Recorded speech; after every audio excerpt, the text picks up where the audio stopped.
no ar pela sua TV Nova, sejam bem-vindos ao mais um Cuide Mais de Você, né? Que leva informações para a tua saúde, para você se cuidar, né? De verdade, a gente gosta de te incentivar a se cuidar. Aproveita que está aí, já segue nossas redes sociais, você pode estar acessando o nosso Instagram do programa, o @programa Cuide Mais de Você. Então lá você vai mandar mensagem pra gente, dar sugestões de pauta. A gente ama estar se conectando mais com vocês, viu? Tem o Instagram da TV Nova também, o @TV Nova Nordeste, para você seguir e acompanhar a programação aqui da casa, tá certo? Bom dia, meu amigo Flama.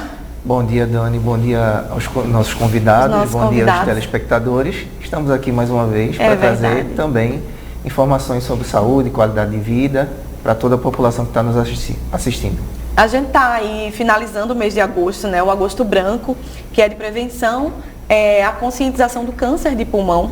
E aí eu estou aqui com a doutora Érica Abreu, ela que é cirurgiã torácica. Muito bem-vinda, está vindo pela primeira vez aqui conosco.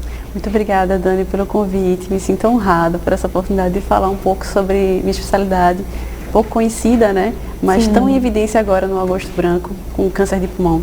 Verdade. A gente está também com ele, o doutor Diego Lima, que é pneumologista, está aqui pela primeira vez com a gente. Bem-vindo, viu? Obrigado, Dani. Faço das palavras de Érica minhas também. É uma ótima oportunidade para a gente falar de um tema tão relevante, que é o câncer de pulmão. Acho que é importante a gente começar, viu, Flama, dando esse dado tão importante que tem aí, né? Isso, Dani. Tem um dado aqui do Instituto Nacional de Câncer, que entre homens e mulheres, 5% dos tumores malignos, deixa eu ver aqui, 5% dos tumores malignos atingem esse órgão, né, o pulmão. E o Instituto ainda estima que para cada ano do triênio de 2023 até 2025, surgirão mais 32 mil casos dessa doença. Doutor Diego, são dados bem alarmantes, né? Sim, sem dúvida. A gente vem aí na verdade isso é uma luta nossa, né? Enquanto sociedade médica e de saúde, tanto a Sociedade Brasileira de Cirurgia Torácica quanto de Pneumologia, a gente vem em conjunto para conscientização, né, da população da importância do rastreio dessa doença. A gente sabe que o câncer de pulmão é o câncer que mais mata no Brasil e no mundo, tá? Ele pode não ser o mais prevalente, ou seja, o mais comum, mas das pessoas que o têm, a gente tem a maior taxa de mortalidade atualmente. Então é muito importante que a gente consiga conscientizar todos, né, dos programas de rastreio de câncer de pulmão para que essa doença ela possa ser detectada cada vez mais precocemente. Então a gente vai aumentar o número de diagnósticos, mas a ideia é que a gente aumente o número de diagnósticos de pessoas que consigam ser mais bem tratadas ou, falando até, de ficarem livres da doença. Então esse é o nosso grande desafio. Antes da gente entrar mais nesse assunto, eu acho que é até importante você esclarecer mesmo o papel da cirurgia torácica, né, dentro desse contexto. A gente é capaz de agir em diversos estágios da doença do câncer de pulmão, mas a forma que a gente preconiza é na fase curativa da doença. Infelizmente, essa fase ela não dá sintoma e a gente só consegue encontrar o câncer na fase em que a gente consegue ressecar o câncer de forma completa e proporcionar uma expectativa de vida bem mais longa ao paciente, numa fase em que ele ainda não dá sintoma. É por isso que o rastreio na população de risco é um foco importantíssimo nesse Agosto Branco sobre câncer de pulmão, porque essas pessoas em situação de risco de desenvolver o câncer de pulmão, elas têm uma chance de descobrir ele num estágio em que ainda é possível curar. Porque esse estágio ele não vai causar sintomas. Então, o câncer vai estar lá e o paciente não vai saber que ele está lá numa fase inicial. E quando ele se torna avançado, muito avançado, é que vai começar a provocar sintomas. Entendi. Isso que eu ia perguntar, doutor Diego, sintomas. Quais são esses primeiros sintomas que, infelizmente, só aparecem na parte mais avançada, por isso que é importante a gente estar sempre se cuidando e indo ao médico, né? Isso. Dani, eu diria que a sintomatologia ela é muito variável. Tem pacientes que começam com a perda de peso, tem pacientes que começam com uma tosse que se prolonga, e aí essa tosse às vezes ela pode vir com sangue na secreção, né? Tem algumas pessoas que percebem o crescimento de algum linfonodo, que as pessoas chamam de íngua, né? Às vezes no pescoço, às vezes perto da clavícula, né? Então, os sintomas eles são muito variáveis. Alguns pacientes começam a sentir algum tipo de dor torácica, dependendo do acometimento, né? Quando esse câncer que começou no pulmão, ele às vezes começa a atingir a pleura e com isso um acúmulo de líquido no pulmão, né? Na cavidade pleural que a gente chama, e isso dá dor, né? Então, os sintomas eles podem variar bastante, mas eu diria que a perda de peso junto com uma tosse muito prolongada, né? Aí acima de 2 meses, às vezes com sangue, né? A gente precisa alertar num paciente tabagista, sobretudo, né? A gente precisa alertar sim para a possibilidade de câncer de pulmão. Eu acho que é importante, você falou tabagista, né? A gente sabe que cigarro está bem associado, né, ao câncer de pulmão, mas existem outras causas também, né, doutor? A gente poderia citar algumas? Isso é um foco de estudo, né, na medicina ao longo dos vários anos. O que é que causa o câncer? O que a gente sabe hoje é que são fatores que a gente chama epigenéticos. É um nome bonito, mas que a gente sabe que são fatores de predisposição do próprio indivíduo. Então, ele tem ali algum fator genético ou imunológico que vai fazer com que as células elas comecem a se replicar de maneira patológica e aí causem o câncer. Mas a gente também tem os fatores ambientais que vão junto com os fatores genéticos associadamente causar o câncer. Então, no caso, não só no caso do câncer do pulmão, mas também no caso do câncer do pulmão, a gente tem aí o tabagismo com um grande protagonista no estímulo, né, ou no fator deflagrador para esses pacientes. Significa que todos os pacientes que vão fumar vão ter câncer de pulmão? Não. Mas quando a gente junta fatores ambientais de exposição, poluição, alimentação, tabagismo e a predisposição genética ou imunológica, a gente pode culminar no desenvolvimento do câncer. Quando você fala predisposição genética, quando você tem um caso já na família de câncer de pulmão, pode acontecer, mesmo que aquela pessoa não seja fumante, pode acontecer também? Pode sim, Dani. A gente já tem vários estudos no mundo mostrando um aumento da detecção de pacientes com câncer de pulmão não relacionado ao tabagismo. É importante a gente dizer que ainda a literatura médica traz como o tabagismo sendo um fator muito importante, talvez o mais importante, na verdade, como causa de câncer de pulmão. Mas sim, né, a gente tem casos em que há pacientes que nunca fumaram, nunca tiveram a exposição ao tabaco, mas podem ter outros tipos de exposição a pessoas que cozinham, então fogão a lenha por muito tempo, ou a própria fumaça, né, outros tipos de fumaça também podem estar relacionados ao desenvolvimento do câncer. Mas, sim, tem pacientes que nunca fumaram e podem desenvolver por uma questão de história familiar, sim. Entendi. Doutores, e um clima mais seco? A gente tem alguns locais no Brasil que tem um clima mais seco do que outros, né? Aqui a gente tem um clima mais úmido. Isso também, de alguma forma, pode interferir na saúde pulmonar de todo o aparelho respiratório ou não? Na saúde pulmonar como um todo, sim. Ele pode falar com mais propriedade, assim, um clima mais seco. Na saúde pulmonar. Já no câncer de pulmão, o que vai definir mais são os fatores que predispõem ao risco do câncer de pulmão, que é justamente poluição, você ter mais exposição ao tabagismo, seja passivo ou ativo, é bom lembrar isso. O estilo de vida também contribui muito. Se você é ativo fisicamente, você está gerando uma proteção natural contra qualquer tipo de câncer que venha se desenvolver. Então, e a alimentação? Regrada, balanceada, equilíbrio na alimentação, sabe? Em relação ao tempo seco, né, essa não é tanto uma realidade nossa aqui de Recife, por exemplo, da zona da mata, onde a gente tem um clima úmido. Mas outras regiões do estado, né, no sertão e em algumas outras regiões do Brasil, a gente tem sim um clima seco.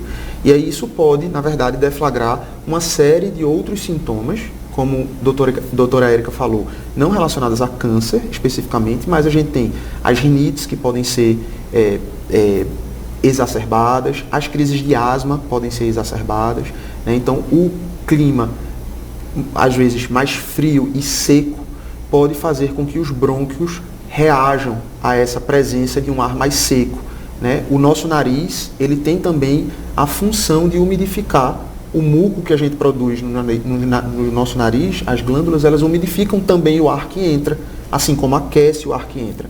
Então, quando o ar ele é muito seco, a gente não consegue dar conta de umidificar, esse ar chega seco em todo o trato respiratório, desde o nariz até os brônquios. E muitas vezes isso pode sim deflagrar outras doenças inflamatórias ou exacerbar doenças inflamatórias, como a asma, né, por exemplo, em pacientes que já têm esse diagnóstico. Agora, doutor Diego, a gente sabe que, pelo menos assim, a sensação que eu tenho, não sei se isso realmente tem dados, né? Mas é que depois que foram proibidos, né, essa questão de comercial, de cigarro, eu acredito que diminuiu aí um pouco o número de fumantes, pelo menos o que eu vejo assim ao redor da minha infância para agora. Antigamente o pessoal fumava bem mais aí. Mas existem as pessoas que, por sim, escolhem esse caminho, querem são fumantes, né, ativos. Essas pessoas, elas devem procurar regularmente o pneumologista, pelo menos isso, assim, é importante, né? Sem dúvida, Dani, eu acho que isso é uma ótima oportunidade que vocês estão nos dando de alertar a população. O tabagismo, o ato de fumar, ele envolve vários domínios da vida da pessoa, não é só porque a pessoa quer fumar. Às vezes, o cigarro ele passa a ser um apoio emocional, né? Existem outros contextos que precisam ser levados em consideração nos pacientes que fumam. Em nenhum momento a gente pensa ser fácil parar de fumar. Mas a medicina hoje tem terapias, né, dispõe de terapias efetivas para a cessação de tabagismo, para que o paciente pare de fumar. Então, sem dúvida nenhuma, para os pacientes que fumam, a gente recomenda sim que eles procurem um pneumologista para que a gente converse, para que a gente possa acessar todos esses fatores, né, e que a gente possa eventualmente também, dependendo da situação, inclusive rastrear também pelo risco, o câncer de pulmão. Mas, sem dúvida nenhuma, eu orientaria sim que os pacientes tabagistas, sobretudo aqueles que têm intenção de parar de fumar, que procurem um pneumologista. Um ex-fumante, né, que passa muitos anos fumando e de repente ele quer mudar os hábitos, ele consegue parar, ele tem hábitos diferentes, né, mais saudáveis. Em quanto tempo ele consegue recuperar ali aquele pulmão? É possível? Ele precisa de um tempo para se recuperar, para ficar limpo? Olha, o que a literatura traz hoje é que em aproximadamente 15 a 20 anos, do ponto de vista de risco de câncer de pulmão, as pessoas que param de fumar, elas se aproximam mais ao risco de uma pessoa que nunca fumou. Mas o câncer de pulmão não é a única doença que acomete o pulmão por causa do tabagismo. Existem outras doenças crônicas, sem cura, que os pacientes que fumam também podem desenvolver e que, mesmo parando o cigarro, podem aparecer no futuro. Então, do ponto de vista de câncer de pulmão, eu diria aí 15, 20 anos, mas o paciente que foi tabagista ou é tabagista, ele precisa de uma monitorização, de uma avaliação periódica para que a gente possa entender se o paciente eventualmente está desenvolvendo alguma doença, seja ela câncer de pulmão ou não. Impressionante como a atitude ela vai acabar prejudicando por tantos anos essa pessoa, né? A gente vai fazer o seguinte, viu? A gente vai para um intervalo bem rapidinho, mas já volta para conversar mais com vocês. Não sai daí.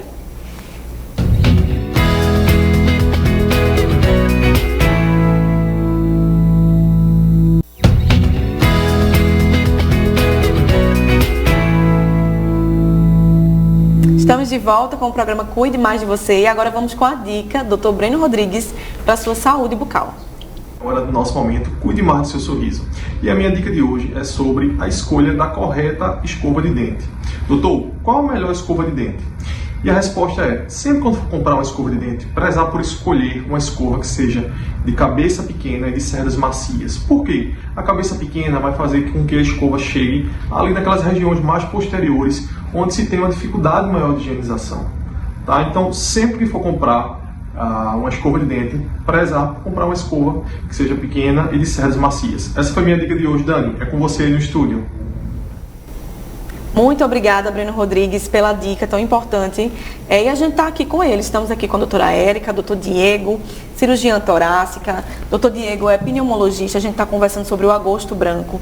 E aqui nos bastidores, aqui no intervalo, a gente estava conversando, doutora, sobre a questão que eu falei até que o cigarro diminuiu, né? comparado aí com alguns anos atrás, a gente via mais pessoas fumando, mas teve um aumento agora, recentemente, é verdade? Mas dentro de populações específicas. Populações específicas. Com o advento do vape, né, teve inicialmente uma propaganda, de certa forma, que apelava para o fato de ser menos agressivo do que o cigarro. Entendi. Então, isso atraiu muito a população jovem e entre as mulheres também teve esse aumento. A mulher começou a mudar o comportamento, tem a questão cultural e teve também uma adesão maior entre as mulheres, estatisticamente, ao tabagismo. Mas a gente sabe que o vape, ele está longe de ser melhor do que o cigarro ou não causar risco de câncer de pulmão. Tem diversas doenças pulmonares, inclusive uma delas é o IVAL, que Diego pode falar bem sobre isso, pneumologista. E eu vou deixar a palavra com ele para dar seguimento a isso aí. O que você acha do impacto? É importante, gente. Para você que está em casa, o vape são cigarros eletrônicos, não é isso, doutor? Isso, O cigarro eletrônico, ele vem aí numa crescente, né? Ele foi inicialmente criado na China como uma tentativa de terapia para parar de fumar, então uma terapia de cessação de tabagismo, mas aí ao longo dos últimos 10, 15 anos, a gente vem tendo estudos e novas evidências, né? Aí, Flama, fala um pouquinho, esse foi um caso recente, Isso. né, Flama? É o caso de um lutador de MMA, o Shane Tobin, de 20 anos, que o relato é que ele teve o pulmão realmente destruído pelo uso de vape. Doutor Diego, essa imagem a gente se espanta, né? Horrível. O que está acontecendo aí nessa imagem? A gente está vendo o pulmão aí, né, pelo vídeo, dentro da cavidade torácica. A gente vê alguns pontos pretos, isso daí realmente já é acúmulo de sujeira, de poluição. Nossa. Não necessariamente uma doença aguda, nesse caso desses pontos pretos aí, provavelmente isso já vem cumulativamente ao longo do tempo que ele vinha usando, né, o cigarro eletrônico, mas se eu não me engano ele teve um pneumotórax, não foi isso, Érica? Colapso do pulmão. O pneumotórax, quando sai o ar de dentro do tecido pulmonar e vai para um espaço que fica entre a caixa torácica, certo? E o pulmão. E o pulmão é muito sensível a isso, é uma esponjinha. Então, esse ar, ele vai comprimir, ele vai apertar o pulmão e o pulmão vai simplesmente fechar, colapsar. E o relato é que ele teve sintoma de muita dor. Aí depois ele foi submetido a uma drenagem torácica, certo? Que consiste em colocar um tubo para esse ar sair. E essa abertura, que foi a lesão que ele teve, foi uma abertura do pulmão, ele abriu, ele não fechou, não cicatrizou espontaneamente, foi necessário ressecar essa área que tinha sido aberta pela inflamação e pela agressão causada pelo cigarro eletrônico. Ou seja, né, aquilo que a gente estava comentando, você pode continuar, doutor Diego estava falando, apareceu a imagem. Não, eu estava dizendo justamente isso, que a gente tem, comparativamente ao cigarro tradicional, a gente tem muito menos tempo de estudos. O que a gente tem hoje em dia, dentre vários fatores que a gente poderia conversar sobre, é que sim, nós já temos estudos de doenças inflamatórias agudas. Então, esse caso que a gente acabou de conversar, a gente sabe que o cigarro eletrônico e os componentes que são inalados naquela fumaça, eles causam doenças inflamatórias agudas que fragilizam a estrutura do pulmão, né, e com isso há uma maior facilidade de ruptura do pulmão, que é justamente esse caso do lutador que a gente viu. Mas existem outras doenças inflamatórias agudas que podem levar, inclusive, à insuficiência respiratória, com necessidade de intubação, ventilação mecânica, né? Então, precisamos ainda de muito tempo, aí, de anos de estudo, mas o que as evidências vêm mostrando é que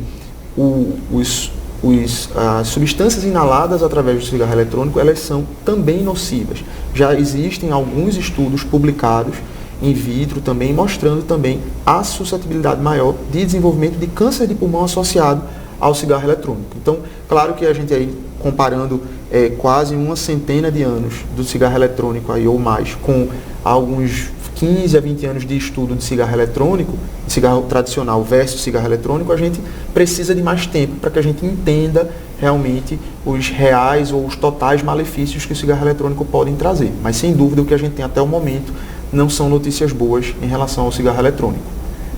E a gente fica triste porque o que a gente vê de números de jovens que estão entrando, né? Muitos até de menores, assim, já fazendo uso ali, porque não tem uma fiscalização ainda, né? Eu acho que é isso que a campanha também, né, doutor, vem correndo atrás, para alertar mesmo, questão de prevenção, né? Isso. O que a gente vê hoje é que é uma estratégia que saiu um pouco, né, do que ela originalmente teria sido. Né? A gente está vendo que a ideia inicial para a cessação do tabagismo, talvez ela saiu um pouco dessa estratégia inicial. A gente tem estudos mostrando também que pacientes que eventualmente não teriam tido contato com o cigarro eletrônico encontram no vape, então não estou falando de pacientes já tabagistas que eventualmente estão usando para parar de fumar ou pacientes mais velhos, não. Estou falando da população mais jovem, essa população que nunca usou o cigarro tradicional, termina entrando, né, uma porta de entrada pelo cigarro eletrônico e aí aumenta o uso do cigarro tradicional. Isso são fontes de estudos, né, não é só impressão pessoal. Tem estudos estatísticos mostrando que pacientes mais jovens têm entrado para o cigarro tradicional também através do cigarro eletrônico. Então é importante também a gente alertar que tem sido também uma porta de entrada para o que a gente já conhece ser tão ruim, que é o cigarro tradicional. Eu acho que a gente está com um minutinho, mas eu acho que assim, seria muito importante a gente finalizar falando de prevenção mesmo. Sim. Não é, gente, alertando todo mundo que está em casa de bons hábitos, né? Pode falar, vocês dois, eu quero uma mensagem dos dois. Bom, inicialmente, da minha parte, o que a gente pretende é encontrar os cânceres de pulmão num estágio em que a gente possa fazer uma ressecção com intenção curativa, levando para 90% a chance de sobrevida desses pacientes. E a única maneira de descobrir se o paciente está com câncer de pulmão ou não no estágio precoce é fazendo uma tomografia de tórax naquelas pessoas que são fumantes entre 50 e 80 anos. Para a gente poder ter a chance de oferecer uma ressecção completa do câncer, ele em estágio inicial, e proporcionar a chance de cura para esses pacientes. Doutor Diego. Eu acho que é importantíssimo isso que a doutora Érica falou. Então, se você é tabagista, né, tem entre 50 e 80 anos e tem acesso, né, ao médico, seja ele no posto de saúde, seja o seu médico particular, o pneumologista, o clínico, o cardiologista, é importante que você procure o serviço de saúde para que esse rastreio seja feito. Esse, como a doutora Érica disse, é um rastreio anual que é feito com a tomografia de tórax, de baixa dosagem, né, de radiação, em que a gente vai procurar ali alguma lesão suspeita de câncer de pulmão. E se houver, a gente quer flagrar isso no estágio mais precoce possível. Então, repetindo, entre 50 e 80 anos, sendo tabagista ou tendo parado de fumar até 15 anos, então se você fumou no passado e parou, até 15 anos, a gente preconiza que sim, seja realizada uma tomografia de tórax para o rastreio do câncer de pulmão. Essa é uma mensagem super importante que a gente queria deixar. Muito obrigada, gente, de verdade, né, Flama? Muito obrigada. Agradecer a doutor Diego, a doutora Érica, por trazer essas informações tão importantes nesse agosto de prevenção. Então, agradecer a presença deles e aguardo vocês em outros momentos para trazer mais informações benéficas para a população. A gente agradece demais pela participação de vocês. Para você que está em casa, um final de semana abençoado. A gente se encontra sábado que vem aqui no Cuide Mais de Você. Grande beijo. TV Nova em todo lugar.